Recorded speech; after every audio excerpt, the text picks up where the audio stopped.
During the Congo Crisis of the early and mid-1960s, the Simba Rebellion would be one of the most brutal phases from 1963 to 1965, where the communist-backed Simbas would commit some of the most atrocious crimes against humanity during the conflict.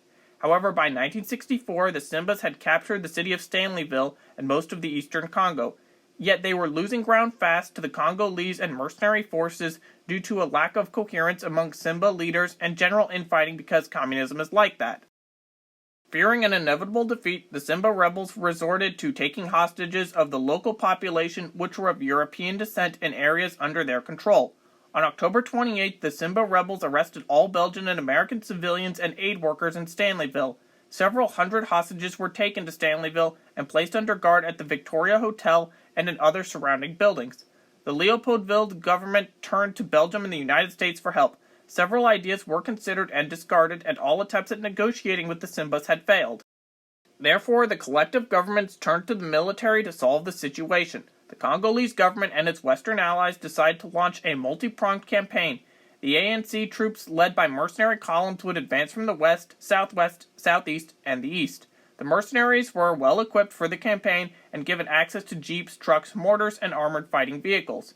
Additionally, the ANC was provided with foreign advisors, including about 200 Cuban CIA agents who operated on the ground and also flew for the Congolese Air Force. Ground forces, which were coming from the west and attacking Basse-Oulé, were also supported by armored trains.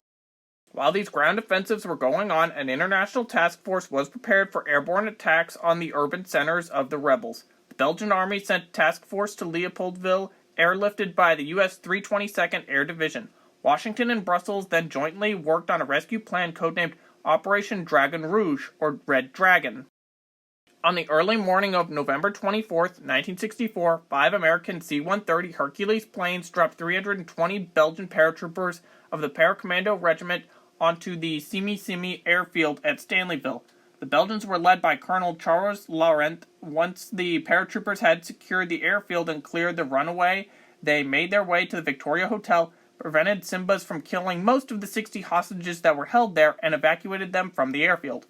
At 6:30 a.m., a Simba radio order came from Stanleyville to kill all foreigners, and having heard the broadcast, 50 hostages then barricaded themselves in their rooms. Not knowing that the airfield had been taken over by the paratroopers, at 7 a.m., the Simbas ordered all hostages at the Residence Victoria to move to the airfield. Despite 50 of the hostages refusing, 250 of them were rounded up into the street and marched towards the airport. But once the Simbas learned that it was under Belgian control, they ordered all hostages to sit in the streets. After a few minutes, when heavy firing was heard nearby, some of the Simbas opened fire on the seated Belgian and American hostages. The paracommandos intervened and stabilized the situation by killing and or driving away the Simbas. Of the 250 hostages gathered by the rebels, 18 were dead and 40 were heavily wounded. While the Belgians were securing Stanleyville, the ANC's columns Lima 1 and Lima 2 broke through the Simba defenses and arrived at Stanleyville on the same day. Over the next 2 days, over 1,800 Americans and Europeans were evacuated, as well as around 400 Congolese. However, around 185 foreigners and thousands of Congolese civilians would be executed by the Simbas, including missionaries and aid workers. Among those executed was American Dr. Paul Carlson and World War I veteran turned humanitarian missionary Pieter Dox and his brother. On the American side of things, former Marine World War II and Korean War veteran turned CIA paramilitary operations officer William Rip Robertson led Cuban exiles on hostage rescue missions during the duration of the Congo Crisis. During Operation Lomgang, for instance, Robertson led a unit of 17 Cuban exiles in an attempt to rescue U.S. nationals being held hostage by rebel factions, including CIA agents in the Oriental province, and especially around Stanleyville. During Operation Dragon Rouge, his team managed to rescue 24 out of 25 stranded missionaries at the Kilometer 8 mission just north of Stanleyville. With a force of 350 Belgian paratroopers, 200 anti-Castro Cuban-American infantry, and the DRC's 5th Commando Group facing off against a force of 500 to 600 Simbas, the casualties from the operation saw 24 hostages killed, while the joint American-Belgian mercenary and Congolese force suffered 2 dead and 12 wounded compared to 99 dead Simbas, with 134 wounded and 20 captured. The Belgian troops were only under orders to liberate the hostages rather than push the Simbas out of the city, but the attack nevertheless broke the backs of the Simba insurrection, which never recovered from the operation. The Simba leadership then went into exile in disarray and severe disagreement. Meanwhile, the Belgian paratroopers and the civilians returned to their home countries. In the aftermath of this intervention, however, despite rescuing hostages and leaving the Congo, Belgium was publicly accused of neocolonialism. Politics. Gotta hate it. Because of growing international pressure, Belgium and the United States decided to abandon plans for follow-up operations in Bunia and Watsa. A second rescue operation, however, codenamed Operation Dragon Rouge, was carried out in Paulus on November 26th. It took the central government until the end of the year to completely put down the remaining areas of the Simba rebellion.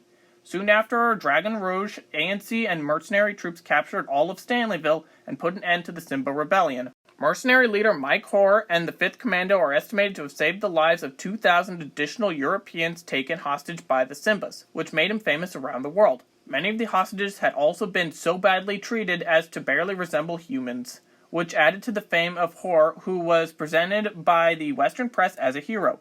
He wrote about the Stanleyville under Simba occupation, where Stanleyville's mayor, Bodekwe, who was greatly respected and had been a powerful man before, was forced to stand naked before a frenzied crowd of Simbas while one of them cut out his liver.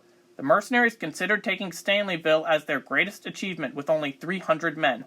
As a result of the intervention, Moise Tshombe lost support of the government, being Kasavubu and Mobutu, and he was dismissed from his post as prime minister in October of 1965.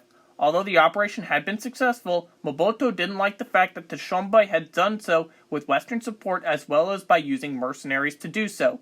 So politics greatly overshadowed the military success, and Mobutu distorted the facts for its own personal gain.